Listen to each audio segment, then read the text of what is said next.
Today I'm moving towards the next chapter, that is from political science. The first chapter of political science. You have three chapters, so which we have done. That is power sharing, federalism, gender, caste and religion. ये तीनों हम कर चुके हैं. So I'm starting with the very first chapter, which is in fact a very small chapter. And if we talk about the weightage also, you have MCQs and you may be having one 3-marker question from this particular chapter. The second chapter, federalism, of course, is a long chapter. So let us now start with power sharing. Now, what is exactly power sharing? Though it's a compound word, power and sharing. यानी जब हम कहीं पर भी authority में रहते हैं, कहीं पर भी we are in the authority, there we need to share our authority, our power with who are working under us. चाहे वो कोई कंपनी क्यों ना हो, कोई एक छोटे सी कंपनी हो, वहां पर भी the directors have to share their power with their managers, the managers with their subordinates. तो power sharing is very important because अगर एक इंसान या कुछ लोगों के पास पावर होंगे, what will happen is that would alienate the other group. अब मान लो स्कूल के अंदर सिर्फ boys are allowed to take the decisions, girls are not, how they would feel. Similarly in a country there is very मतलब कि there are different kinds of people living. In some countries it may be language, in some countries it may be religion, in some countries like India, हमारे यहाँ we are having diverse population in different areas. तो वहां पर अगर सिर्फ किसी एक group को ही इंपॉर्टेंस दिया जाएगा, तो then what will happen is that may disintegrate the country. तो इसीलिए power sharing is an essential feature of democracy. यानी sharing of powers among different levels or maybe different organs. अब ये different levels and organs जो है वो अलग अलग है. जो organs वाला चैप्टर है वो हम क्लास 9th में ऑलरेडी पढ़ चुके हैं, वर्किंग ऑफ इंस्टीट्यूशंस के अंदर. और जो हमारा डिफरेंट लेवल्स है वो हमारा सेकेंड चैप्टर है, दैट इज हमारा फेडरलिज्म. तो let us now understand what is power sharing, how it is done. तो we in our book we have two examples. On the left side of the screen you can see it is Belgium and on the right side it is Sri Lanka. तो जो Belgium है it was actually part of United Kingdom of Netherlands. अगर आपको याद हो, जो last class हमारी history की हुई थी उसके अंदर I had done that Belgium was taken away from Netherlands. Right now Belgium is an independent country. लेकिन बेल्जियम के अंदर जब आप जाते हो तो you will find the ethnic composition very complex. मतलब वहां जो ethnic means the person who belongs to that area, जो वहां उनकी जो कल्चर. तो वहां पे जो है डच आर 59%, यानी कि मेजॉरिटी. फ्रेंच आपके 40%, यानी कि little bit less. And Germanies are 1%, negligible. अब जो डच है उनके साथ प्रॉब्लम क्या है कि डच आर मेजॉरिटी लेकिन they are poor, they are less educated. Whereas French जो कि कम है, 40% है, still they are rich and educated. And आपको पता है जो ब्रिटिश आपका यूके यूनाइटेड किंगडम जो हमने पढ़ा था, how it had attend the power, wealth, education. तो the French used to overpower the Dutches and there used to be conflicts among these groups. In groups के बीच में कॉन्फ्लिक्ट्स रहता था. which was very difficult to solve. The Belgium government amended its constitution 4 times. 1 marker question है ये 1 marker question है. 4 times it amended its constitution, जिससे कि इनके बीच की जो प्रॉब्लम्स है उनको खत्म करे. Then ultimately it formed a new model of Belgium. ये अगर क्वेश्चन आया तो 3 marker या 5 marker में आएगा, either in 3 marker और 5 marker. उसमें उन्होंने क्या किया, they divided the country into 2 different, आप अगर देखो येलो एंड रेड कलर दे रखा है. So what they did is they just divided the country. एक पूरे कंट्री के लिए they had a union government, और उस यूनियन गवर्नमेंट के अंदर जो रिप्रेजेंटेटिव्स थे, द मिनिस्टर्स थे, डच के, फ्रेंच के, सब इक्वल थे. मतलब उनकी पॉपुलेशन कम है इसलिए उनके मिनिस्टर्स कम होंगे, प्रोपोर्शनेट नहीं किया. देन जो आपके 2 अलग गवर्नमेंट हो गए, that is one for the area जहां डच रहते थे, उनके लिए leader was Dutch, and the area belonging to French was ruled by French. They both had their individual powers, मतलब they were not answerable to the centre government. उनको जिस जिस area में उनको पावर दिया गया था, they could use it. And जो उनका कैपिटल था ब्राजिल्स, जो ब्राउन कलर का छोटा सा बना हुआ है ब्राजिल्स, उसमें प्रॉब्लम क्या थी कि वहां पर फ्रेंच मतलब कि इन ओवरऑल ज्यादा थे, but still they gave equal representation, और ब्राजील के लिए एक अलग गवर्नमेंट भी बन गया. And then one more level was introduced, community. मतलब जो जो हमारा लैंग्वेज है, कल्चर है, उसको, उसके लिए जो डिसीजंस लेने हैं related to language, culture, a community government was done, जिसके लीडर्स को people belonging to similar language will choose. And in this manner, both the major speakers, that is Dutch, उनको equal representation मिल गया, और अपने अपने areas पर काम करने का they got the independence. And this way जो वहां पे civil strife था, that ended, or you can say reduced.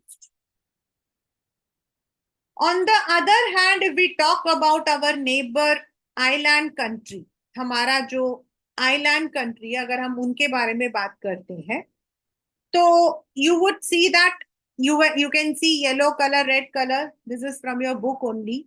Sri Lankan Tamil, Indian Tamil Muslims. तो जो येलो कलर है, इट इज रिप्रेजेंटिंग सिन्हाला. जो आपके वहां के ओरिजिनल जो लोग हैं उनको बोला जाता है सिन्हाला, द एथनिक वहां पे. एंड देन डेफिनेटली वहां पर there are we have the Tamils also, और ये जो तमिल्स हैं उनके अंदर they had Sri Lankan Tamils and Indian Tamils, यानी कि जो इंडिया से वहां पर गए थे एंड दोज हु मैरिड, वो श्रीलंकन तमिल्स हो गए. नाउ द प्रॉब्लम वहां पर क्या था, वहां पर प्रॉब्लम ये थी that when the country got the independence in 1948, they adopted the policy of majoritarianism. आपके पेपर का 3 marker भी हो सकता है, एंड बहुत इस चैप्टर से सबसे ज्यादा ये वाला क्वेश्चन आया हुआ है.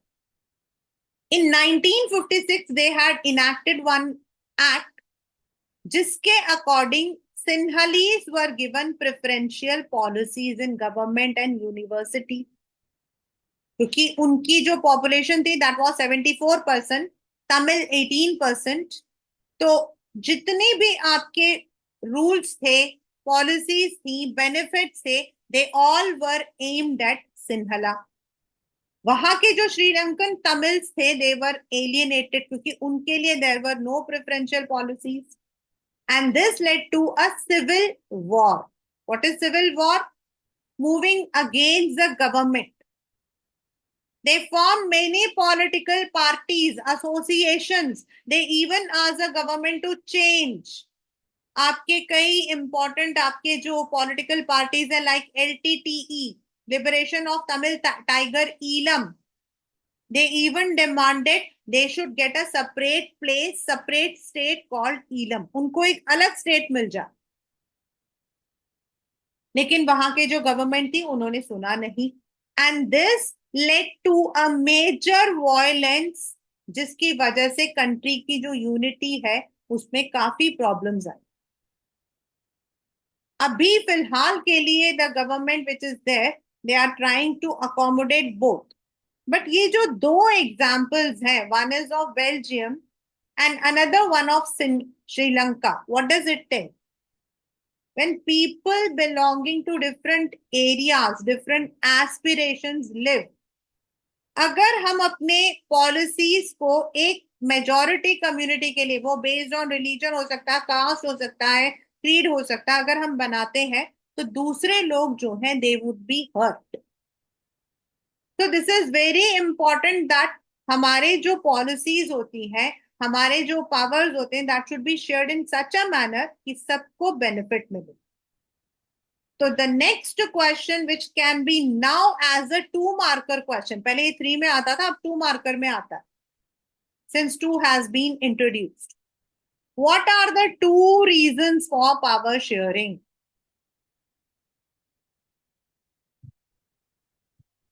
What are the 2 reasons for power sharing? तो द वेरी फर्स्ट इज, आपके दो तरीके से आ सकते हैं, मतलब they may ask you what are the prudential and moral, और हो सकता है आपसे पूछा जाए 2 reasons। तो द 2 reasons आर, पहला, it is the prudential way. Prudential का मतलब क्या होता है? Prudent, something which is justified, that which doesn't harmonise, यानी कि लड़ाई झगड़े को कम करता, लड़ाई झगड़े को कम करता है, reduces the conflict. And second is moral, यानी कि डेमोक्रेसी का मतलब तो यही है ना, जहां every one should participate, whether it is the, मतलब अगर हम डेमोक्रेसी बोलते हैं तो हम बोलते हैं 1 वोट 1 मैन 1 वोट 1 वैल्यू। हम बोलते हैं everyone should have equal right to participate, contest the elections, that means everyone should get the chance to be elected. लेकिन अगर डेमोक्रेसी के अंदर only few people are given, only few people are given the preferences, then what will happen? वो तो democracy होगा ही नहीं, वो तो डेमोक्रेसी होगा ही नहीं। that cannot be called as democratic government. So first is the prudential reason, यानी कि जो लड़ाई झगड़ा होता है वो आपका कम होता है, and second is it should be, the people should be consulted because democracy is based on people's participation.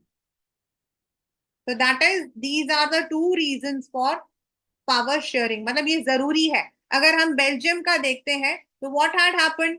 The conflicts were there, different social groups के अंदर, and even in Sri Lanka it was there, and in Sri Lanka the Sri Lankan Tamils were not consulted, and that will undermine the integrity of a country. जब भी हम लोग जो इसे 3rd chapter पढ़ रहे हैं class 10, that is gender, caste, religion, ये इससे रिलेटेड है। अगर हम किसी एक जेंडर को, एक किसी कास्ट को, किसी रिलीजन को एलियनेट करेंगे, that can undermine the country's unity. India's partition is one of the example कि जब उनको लगा था, मतलब it was not going to be there, लेकिन जब उनको लगा था ऐसा होगा तो the partition took place. Yugoslavia, which divided into 6 different countries, the same thing. Now how can power be shared? Direct question होता है, 5 मार्कर क्वेश्चन में ही आता है, इवन 3 में भी आया है। लेकिन जब 3 में आता है तो what happens is the children write only 3 points. I am sorry to say that class 10, आपका ये क्वेश्चन 3 मार्कर में आए या 5 मार्कर में, you have to write all the 4 points. The only difference is you can elaborate in 5 and in 3 marker आप थोड़ा छोटा कर सकते हो बस। But whether it is in 3 or 5, you have to write all the points. The very first is जो हम लोगों ने क्लास 9th में पढ़ा था, that is working of institutions। तो उसमें हमने क्या पढ़ा था? Legislative, the one which shares, sorry, the one which makes the policies, जो हमारे लिए लॉ, हमारे लिए पॉलिसी बनाती है। The one which meets at the parliament, जो पार्लियामेंट में बैठती है, जो अलग अलग इश्यूज पर they have the conversation, debates, and then they are the one who come up with the law. उनके पास अपना पावर होता। The constitution has already provided the powers that on which areas they are able to make free law, on which area they need a consent of both the houses, on which they need special majority। इसके लिए constitution has given clear cut instructions। इसके लिए मतलब कि constitution के अंदर clear cut instruction है कि कौन सा ऐसा लॉ है जिसके अंदर मतलब कि जो Lok Sabha with simple majority they can make it, any simple change that can be made. But for certain areas, they need majority from both the houses, Lok Sabha and Rajya Sabha, and for special ratification of states, जहां states को भी involve करना, वहां states की majority, आपके लोकसभा की majority, आपके राज्यसभा की majority सब कुछ मायने रखती है। So there is a clear demarcation कि उनको क्या power है, कितना power है, और किस जगह पर they can use it or not use it। Second is executives, यानी कि जो एग्जीक्यूट करते हैं। एग्जीक्यूट मतलब जो इस काम को, जो लॉ बना है, जो पॉलिसी बनी है, दे आर द गार्ड, वो उसको गार्ड करते हैं कि वो पॉलिसीज इंप्लीमेंट हुई हैं और वो चल रही हैं। अब ये कैसे होता है?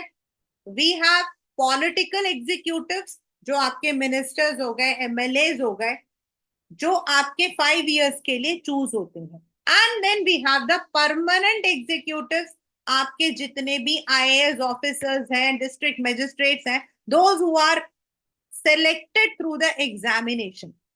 ये जो है दे गार्ड की हाँ, ये जो पॉलिसीज बनी है गवर्नमेंट की, it is reaching the people, यानी कि उनके लिए भी कुछ पावर्स हैं।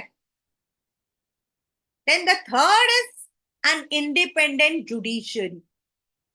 If there is any conflict, a conflict between a legislative and executive, a conflict between two executives, a conflict between center and state, so then it is the judiciary which takes the steps ताकि so that आपके जो लोग हैं they are not getting any, और इसके लिए the judiciary has been granted special powers।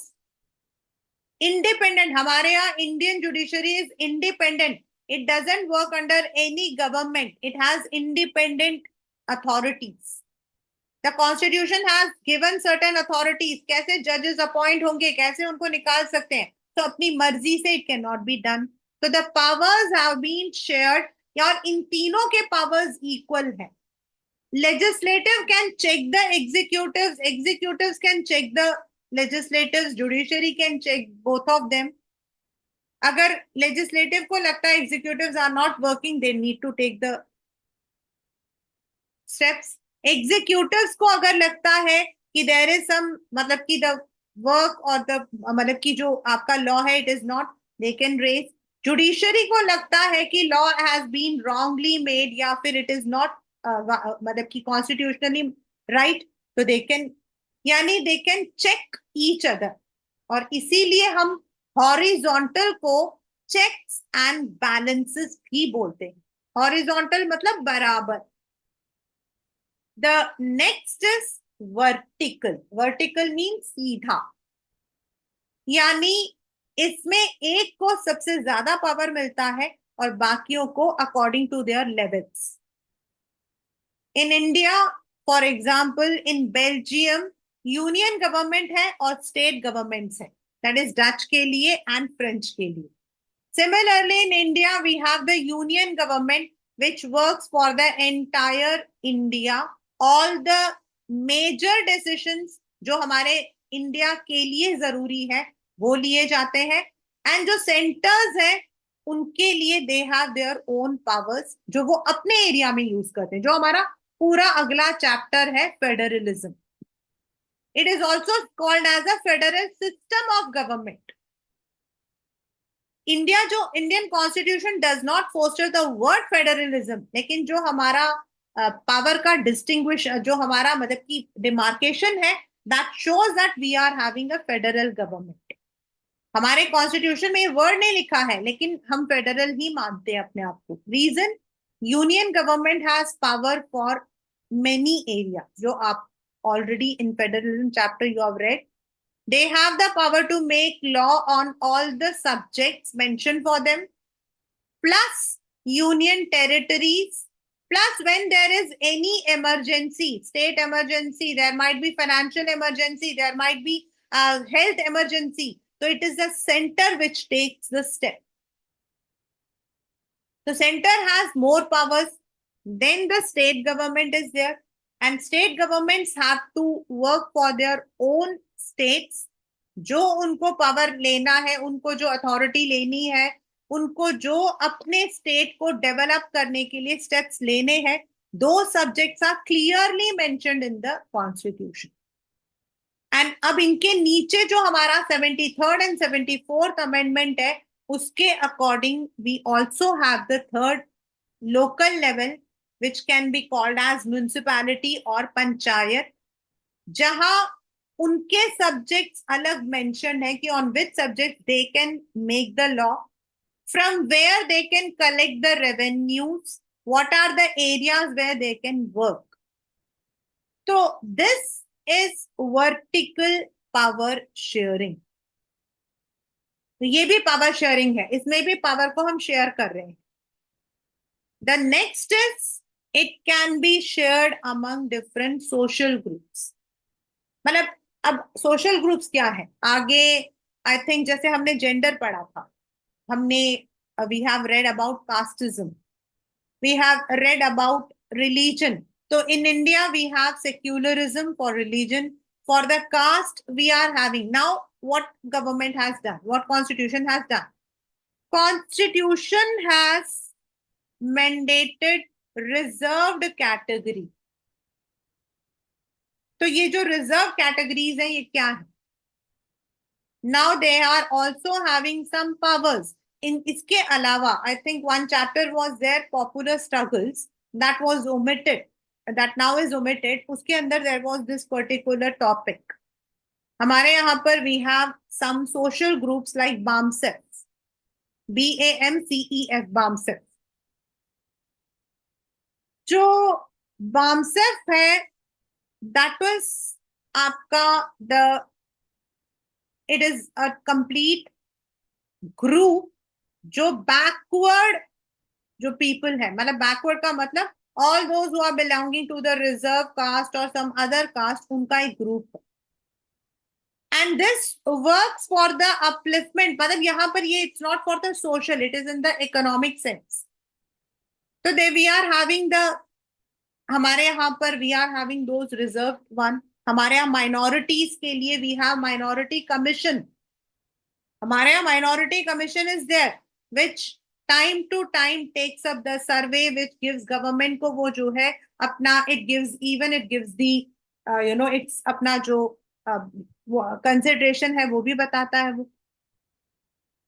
तो community government like in Belgium, उनकी अपनी लैंग्वेज के लिए. हमारे यहाँ पर we are having minority governments. If you talk about Muslim minorities, Christian minorities, Sikh minorities, तो इनके लिए there is specific commission which gives the consideration. वो टाइम टू टाइम उनको रेकमेंड करता है.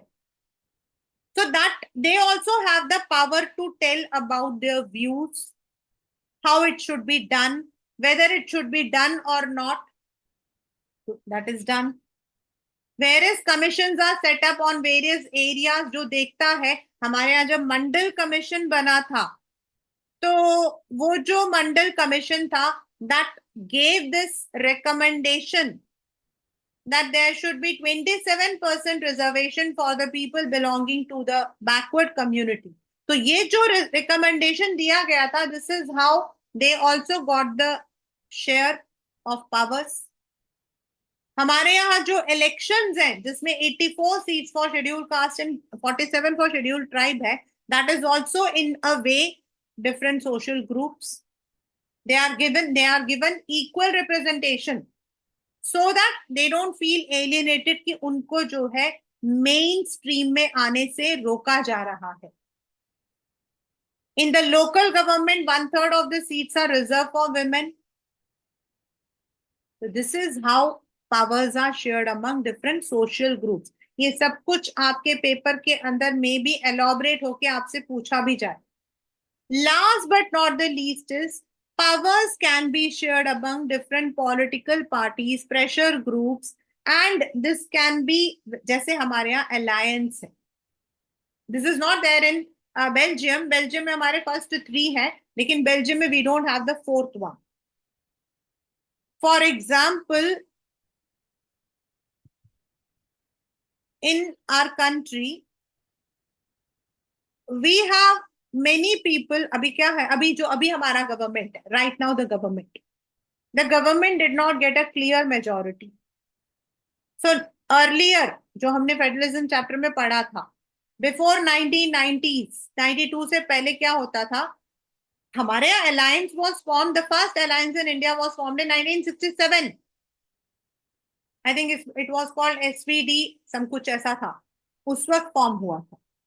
लेकिन वो जो उस वक्त फॉर्म हुआ था ना, that was not a power sharing, that was only to defeat the existing political party. जो पॉलिटिकल पार्टी उस वक्त में पावर में थी, उसको सिर्फ जिताने के लिए, हराने के लिए सबने मिले थे. तो दैट्स नॉट एक्चुअल अलायंस. हमारे यहाँ जो एक्चुअल अलायंस बना था, that was only after 1992. And ये इसीलिए because no political party after some time, सभी political parties had the same kind of philosophies.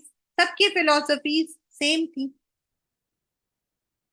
तो अब क्लियर मेजोरिटी किसी को नहीं मिलती थी. एंड देन एक बड़ी पार्टी छोटे हो के उसी के अंदर से 4-5 पार्टीज निकल के आ जाती थी. You take any party, you must have seen उसका जो रूट है वो किसी बड़ी पार्टी से मिलता है. It came out of that bigger party. तो मोर और लेस सबके जो सोच फिलोसफी थी वो सेम थी. और उस वक्त में there was no political party which got the clear majority. And उससे पहले सेंटर और स्टेट का रिलेशन काफी खराब रहता था. स्टेट में कोई और पार्टी है, सेंटर में कोई और पार्टी है, so they would not share the power. लेकिन इसके बाद इट बिकेम इम्पोर्टेंट कि सब लोग मिलके काम करें. So now the political parties also share their powers among different political party pressure groups. Now, what are pressure groups? You may not have heard about pressure groups because that particular chapter is not there in your syllabus.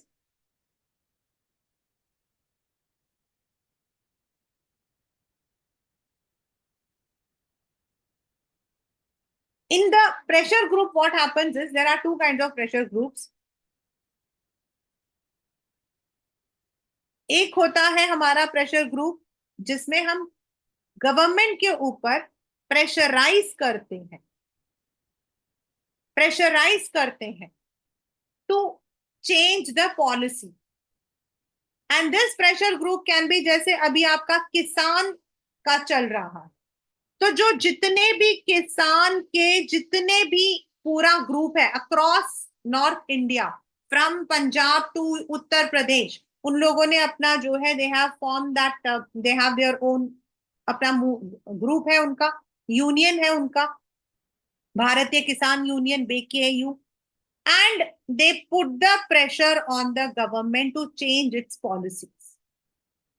Similarly, for the traders, जो लोग आपके businessman में है, वो लोग भी ऐसा ही करते हैं.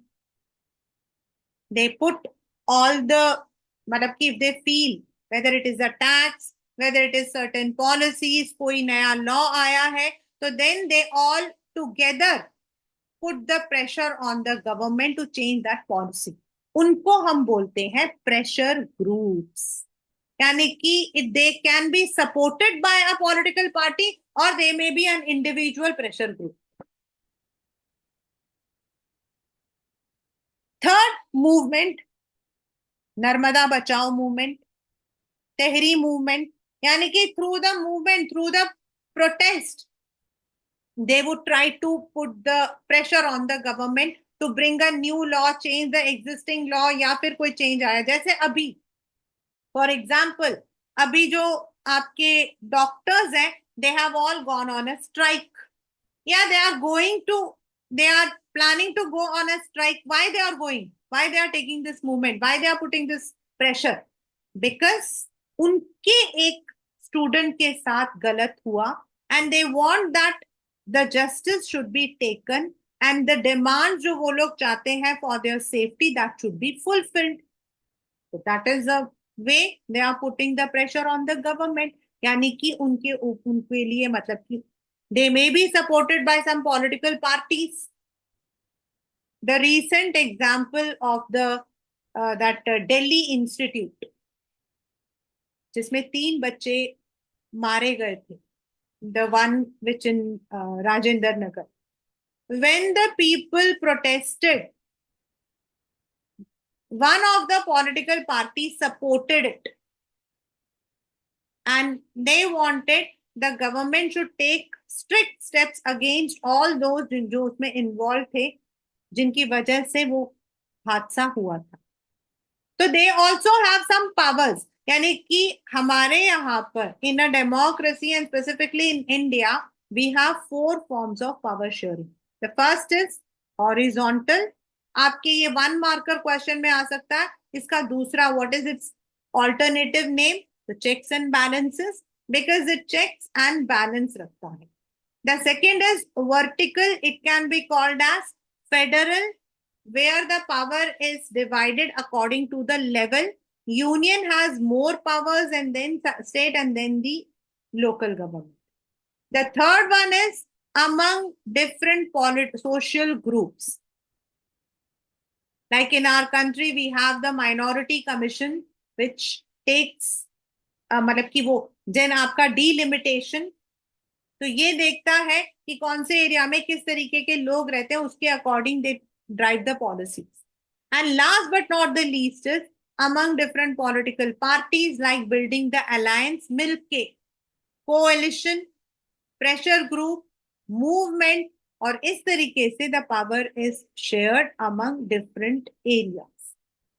So that is what the chapter power sharing says in a nutshell. किसी भी कंट्री में अगर वो कहते हैं कि they are democratic, so the very first essence of democracy is we need to give equal rights to all. Now some of the countries like US, India, we have a charter of rights, we have democratic rights to the citizens. हमारे यहाँ पर we have, in some countries it is in other forms. तो जहां democracy है, that means people's participation. जहां democracy, that means more power to the people. उसके लिए the first thing is we need to have a government which accommodates all kinds of people. और उसके लिए we have read 2 examples. One is from Belgium, another one is from Sri Lanka. Belgium, a complex ethnicity with different languages, मतलब कि altogether different. The constitution was amended and yet it produced a model governance. आपके paper में आता है कि what is Belgian model of governance. और ये model इतना फेमस है कि जब आपका यूरोप यूरोप की कुछ कंट्रीज ने मिलकर अपना एक यूनियन बनाया था जिसका नाम है ईयू, यूरोपियन यूनियन। और ये जो यूरोपियन यूनियन है basically it works on trade and commerce, मतलब बिजनेस इकोनॉमी पर ज्यादा मिलजुल के करता है। तो they had taken Brazil as their headquarters. On the other hand Sri Lanka which again is a small country, और दोनों में कॉमन क्या है कि इनमें पॉपुलेशन इज अराउंड 1 करोड़, हमारे हरियाणा जितने, येट श्रीलंका अडॉप्टेड मेजोरिटेरियनिज्म। इसमें से आपके क्वेश्चन आ सकता है what steps were taken by Sri Lankans to adopt majoritarianism. और दूसरा इसमें एक बार आया question, difference between accommodation and majoritarianism. Accommodation आपका बेल्जियम मॉडल है जिसमें सबको इक्वालिटी मिली थी, एंड मेजोरिटेरियनिज्म जिसमें आपकी पॉलिसीज बनी थी according to the majority population. Then what led to civil war, उसमें भी आपको यही बताना है। What does the act of 1956 implement, उसमें भी आपको यही बताना है। So this question has come in different ways. That is, how did Sri Lanka adopt majoritarianism? What measures were taken by Sri Lankans to adopt majoritarianism? या मतलब कि what events led to a civil war in Sri Lanka? सबका यही है। दूसरा इसमें से question आया हुआ है व्हाट इज ईलम। तो ईलम मीन्स स्टेट। तो जो श्रीलंकन तमिल्स थे, they had demanded a separate state जहां पर उनके मतलब the areas where they are dominant on the northern side, आपका जो जाफना वाला साइड है, दे सेड कि आप उधर हम लोगों को जो हो अलग से give us the separate state, which was not accepted.